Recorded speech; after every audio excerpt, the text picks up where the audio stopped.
सिंह नाम का व्यक्ति अपनी पत्नी मीना के साथ एक गांव में रहता था। वो अपने एक छोटे से ठेले पर मिठाइयाँ और समोसे बेचता था, पर उसके ठेले पर ज्यादा लोग न आने की वजह से वो ज्यादा पैसे नहीं कमा पाता था। इस कारण उसका घर भी बड़ी ही मुश्किल से चल पाता था।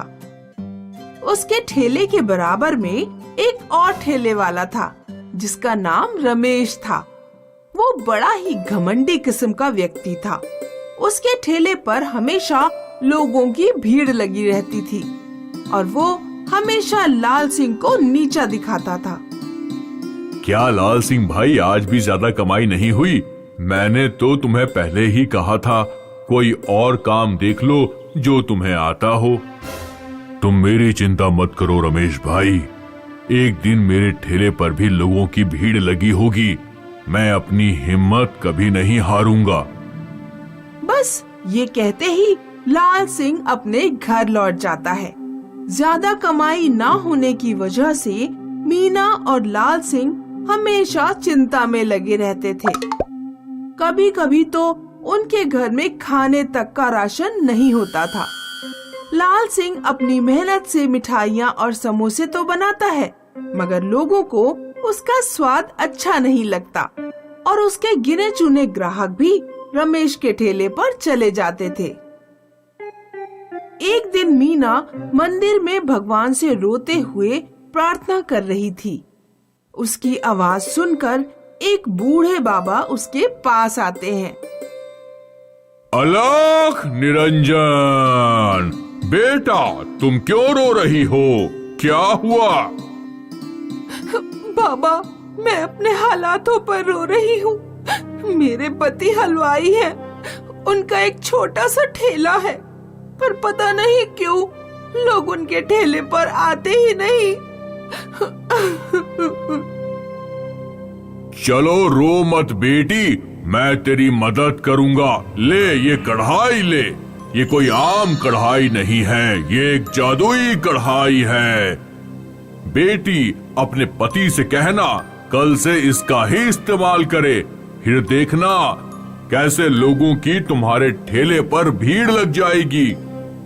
मीना बाबा से कढ़ाई ले लेती है और अपने घर लौट आती है।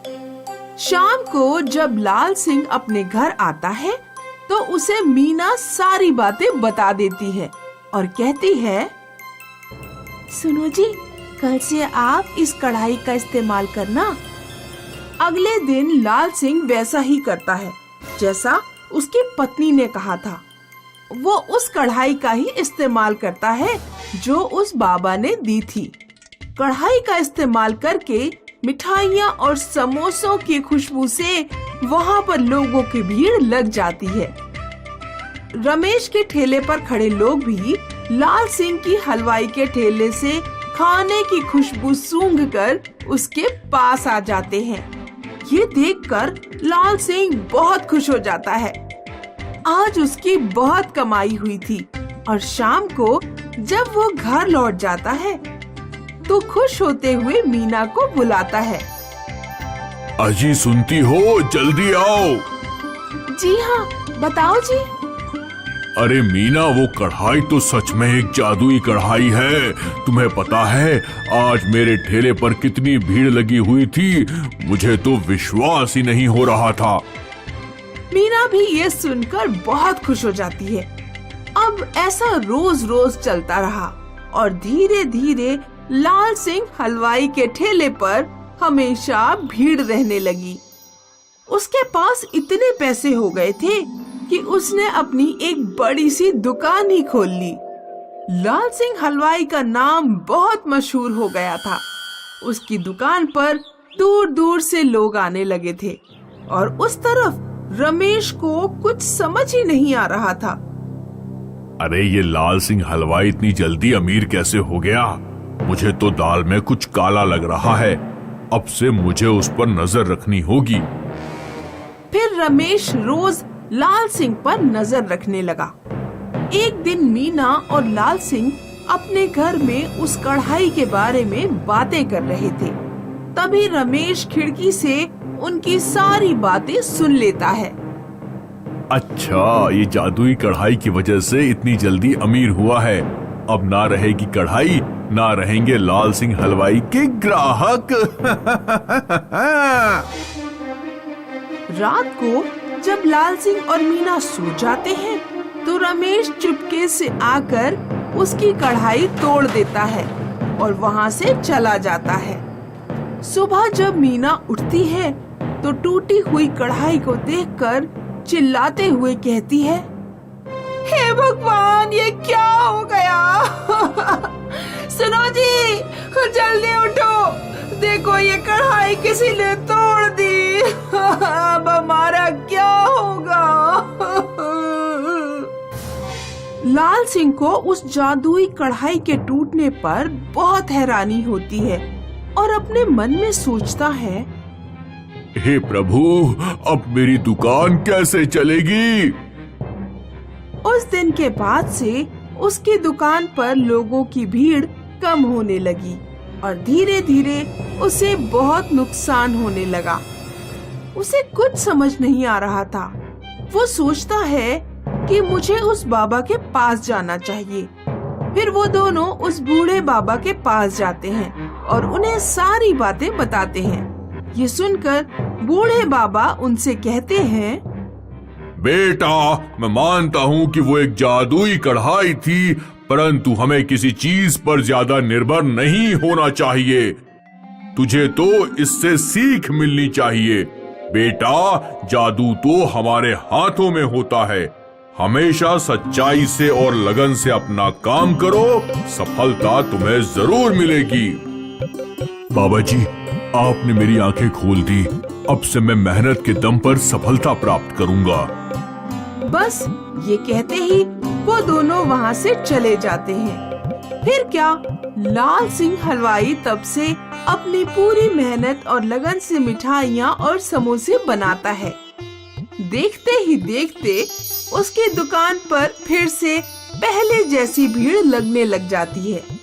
इस कहानी से हमें सीख मिलती है कि मेहनत ही सफलता की कुंजी है। गुलगुली नाम की एक मिनी सिटी थी। वहाँ धोंडू नाम का किसान पुश्तैनी जमीन के एक छोटे से टुकड़े में इलायची की खेती करता था। धोंडू के खेत के सामने एक बड़ी सी फर्टिलाइजर फैक्ट्री थी।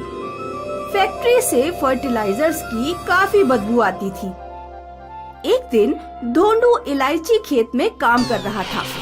तभी फर्टिलाइजर फैक्ट्री मैनेजर दुबे हाथ में कुछ कागजात लेकर खेत आया। ये देखकर धोंडू चौंक गया। वारे धोंडू, इलायची की महक से नाक एकदम साफ हो गया। फैक्ट्री में बदबू खींच खींच कर महक ही भूल गया था। इलायची का कमाल है सर। सिटी बदबू से परेशान है और मैं अकेला अपनी इलायची जमीन के साथ मस्त रहता हूँ। बोलिए, गरीब के खेत अचानक कैसे पधारे आप? माफ करना धोंडू, फैक्ट्री की तरफ से आया हूँ, तुम्हें झटका लगेगा, लेकिन जिस जमीन पर तुम इलायची की खेती कर रहे हो वो जमीन 10 साल पहले तुम्हारे पिता ने फैक्ट्री को बेच दी थी। जरूरत नहीं थी इसलिए फैक्ट्री ने रोका नहीं, लेकिन अब फैक्ट्री को जरूरत है, इसलिए फैक्ट्री जमीन मांग रही है। ये देखो कागजात। कागजात देखकर धोंडू बुरी तरह हिल गया। मैनेजर सच कह रहा था।